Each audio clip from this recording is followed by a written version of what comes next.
नमस्कार, आप देख रहे हैं नेशन पोस्ट। मैं आपके साथ रहा हूँ। आज हम बात करेंगे शबनम और सलीम की, उनकी प्यार की बात। आखिर क्यों सलीम ने कहा शबनम को कि चलो अब जहर खा लेते हैं। इस कांड का एक एक बात, एक एक चीज़ मैं आपके सामने रखूँगा कि सलीम ने क्यों कहा कि चलो जहर खा लेते हैं। बात ही 14 अप्रैल 2008 की है, बावनखेड़ी की। शुरू में सलीम शबनम के घर के पास रहता था और साथ में रहने से दोनों की नज़दीकियाँ बढ़ी, प्यार बढ़ा और एक दूसरे का इनका परवान इतना चढ़ गया कि एक दूसरे के लिए ये बातें करते थे, छुप छुप के रहते थे। और शबनम के घर के सामने आरा मशीन थी, उसी में सलीम काम करता था। और सलीम 5वीं पास था। शबनम बहुत ही पढ़ी लिखी लड़की थी, शिक्षित घर की लड़की थी, जो उनका प्यार जो प्रमाण नहीं चढ़ सका क्योंकि घर वाले उनका शादी के लिए राज़ी नहीं थे। इस करके उनका प्यार घर वालों ने स्वीकार नहीं किया। फिर इन लोगों ने आपस में प्लान बनाया कि क्यों ना सबको ख़त्म कर देते हैं। अब 7 कटी लाशें, 7 खून किए इन्होंने। कैसे किए? चाय में जहर डाल के इनको खिलाया गया और जब गहरी नींद में थे तब इनका कत्ल कर दिया गया। कत्ल ऐसे किया कि एक लड़की, एक बच्चा था, भतीजा उनका, वो सब सो गए थे, वो अभी गहरी नींद में नहीं था, थोड़ा था।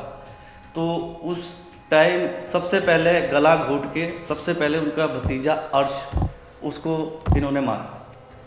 उसके बाद जो बाकी मेंबर्स थे घर के, 1 बाय 1 करके उनका सबका गला काट दिया।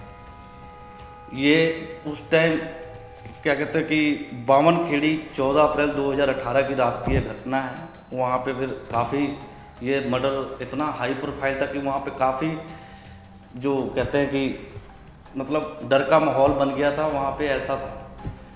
फिर उस समय सीएम मायावती थी। जब इतना दर्दनाक हादसा हुआ तो उन्होंने सोचा कि भाई शबनम के परिवार का सबका मर्डर हो गया है तो क्यों ना हम लोग मुआवजा दें इनको, कि कुछ राशि सहायता करें, क्योंकि सब फैमिली मर गई थी।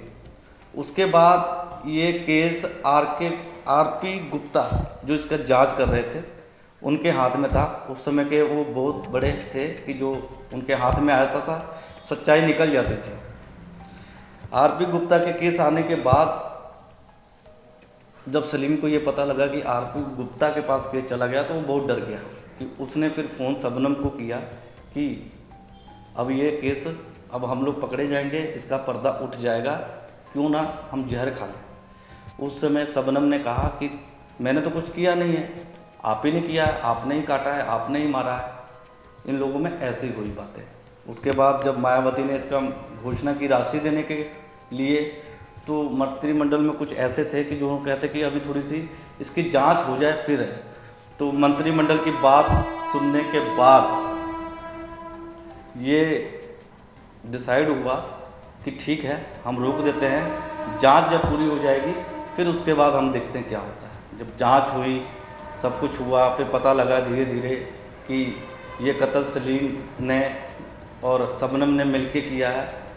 तो उस टाइम इन लोगों की गिरफ्तारी हुई और हर एक कोर्ट में इनकी फांसी की सज़ा सुनी। तो ये थी पूरी कहानी शबनम और सलीम की प्यार की कहानी। ऐसे ही आप देखते रहें नेशन पोस्ट, और हम आपको ऐसी कई स्टोरी जो आपके रूबरू कराते रहेंगे, आपको बताते रहेंगे। धन्यवाद।